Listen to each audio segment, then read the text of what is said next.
Welcome back to the SEO Weekly, where queries are weird, advice is controversial, and everything depends. I'm Garrett Sussman, and I'm going to tell you everything that I've been seeing this past week in search, or one thing. Well, this week one thing was title tags. It's actually been happening for a couple of weeks, but I'm going to give you a big scoop on what's been going down, the story behind it. We're talking about how it has impacted SEO and what you should or shouldn't do about it. It all started on August 16th when Jackie Owen tweets out, "Hey, is anybody else seeing that my titles have been changed?" Now, for those of you who don't know, traditionally, title tags, what you write is that metadata that indicates to Google what your title is, will impact, how it shows up in the Google snippet of search results. It also is potentially a ranking factor, and so if SEOs find out that Google might be messing with something they think is a ranking factor, they freak out. So you start to see that title tags have been changing. Google has been changing your title tags, and the SEO world kind of gets all up in arms about it. Everyone's finding results. You've got, Mark Williams Cook is looking and seeing on whitehouse.gov on the President Joe Biden's page, the title tag actually says Vice President. That's a little bit problematic. It can actually get way worse. You'll see in situations where, like Dan Barker points out, that the NHS title tags have been impacted, where it might show up a title tag that influences search in a really negative way that can affect your money, your life titles. Lily Ray found this really interesting one around Tim Scott, where apparently he was rumored to be stacking his coins around a presidential run, whereas the actual title tag on the article was about reportedly eyeing a presidential run. That's a little less problematic. Now, people are freaking out because they assume that it's going to be this massive change, like fully rewrite. But in reality, only 77% decrease in SERPs using title tags since the end of July, according to Morty Oberstein, but these adjustments were relatively small for the most part. Now, Brody Clark did a little bit of a deep dive to figure out where the titles were being pulled from, if not the title tags, and he found it was a range of whether it was, the headings, mostly being the H1s, the body text. It could come from anywhere visible on the page. So what happens? Danny Sullivan shows up and he explains on Twitter that actually Google's been doing this for a while, since like 2012. We just iterated a new rollout that had a more dramatic sort of result.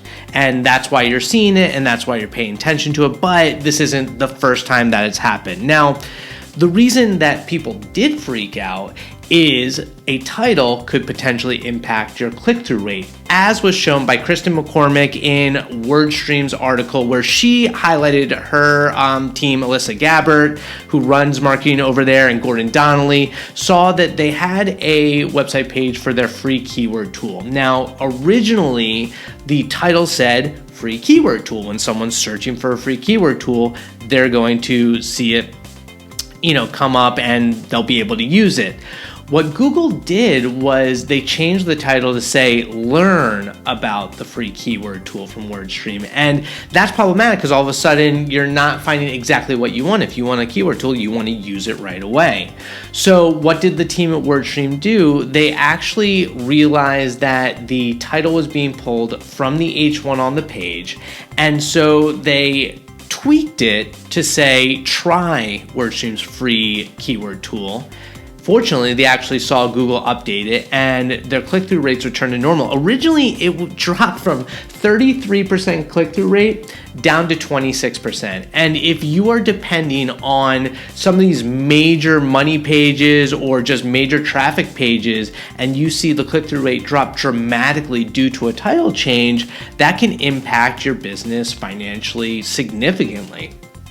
So they tweaked the H1. Now, on August 24th, Google comes out, Google Search Console, Google Search Central blog comes out with a post to kind of clarify what had changed with this new version of how they're manipulating or changing the titles.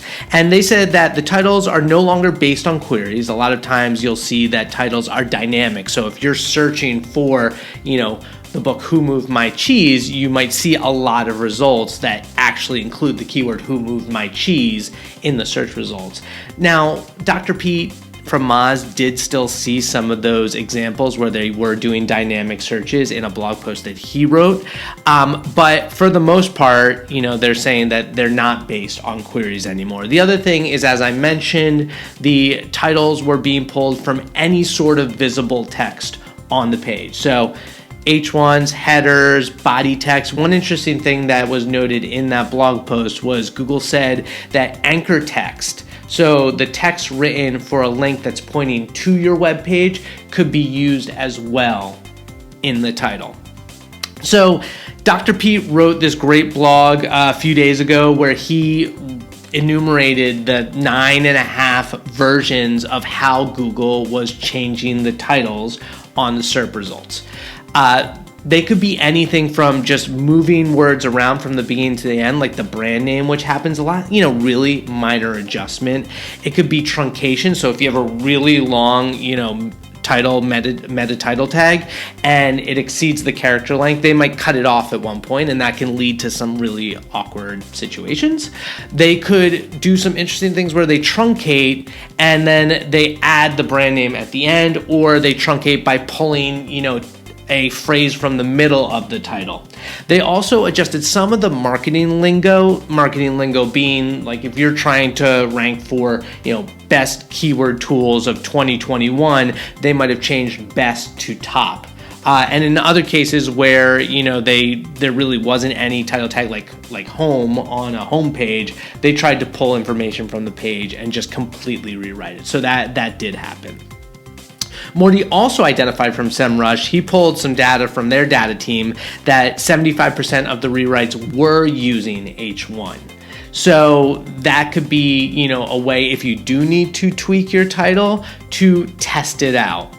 So what are the tools to identify if your titles have changed? There are a bunch out there. There are some standbys that have been doing it for a while, like Content King, which pays attention to many of the different changes that could happen on your website, both in terms of like the actual on-page content and the way it results in SERPs. Andrew Charlton, he has a keyword in Sheets tool where he's currently writing scripts based on Google Sheets, and he created one right away that is a title checker, which is super useful.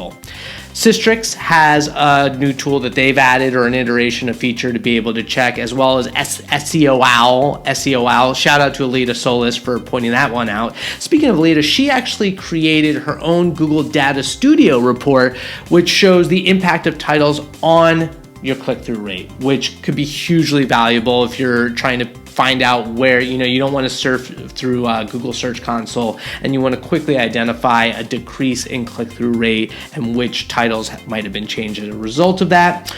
Also, this is really cool. Fidi Gomez actually created a bookmarklet so you could see right on the SERPs pages what the title was versus what it is now. And then just like a few days later, and this is why I love our community, Chris Hansel iterated on that tool by adding the H1 of that page so you can see if the H1 was pulled into the title. Really cool work, and they both supported each other. I love that.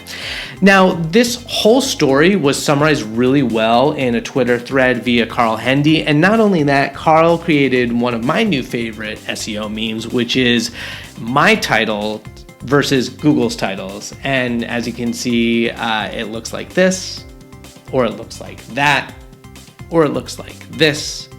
Love to hear, add to Carl's tweet. You can see the link in the description along with all the other information here. So finally, to summarize, what should you do with your title tags? Well, for the most part, nothing. With most SEO recommendations, it's always important to stick to the fundamentals, provide good content, provide a good user experience, make sure your site is technically sound, and don't just adjust to Google's algorithms because something happens. Go to the basic fundamental, provide the good user experience. That said, based on what like WordStream saw, if you had a major negative impact on a specific click-through rate of a page, maybe you want to play with that page. But if everything is fine and hasn't been impacted negatively, I'd say don't touch it. Do your normal SEO test, but nothing dramatic. It's interesting too that Marie Haynes did a Twitter poll and found that 38% of SEOs said they weren't impacted. Most said that they were only impacted slightly. Some were hit pretty hard. I think 14% got crushed. So naturally they're going to try and adjust, and it's also subjective of how hard you were impacted. And then Philly Weiss found that 60% of SEOs want an opt-out tool. Like, what if you could just write in your code, your directive, robot.txt, or in the actual HTML, you don't want your title tags impacted or your titles impacted by Google.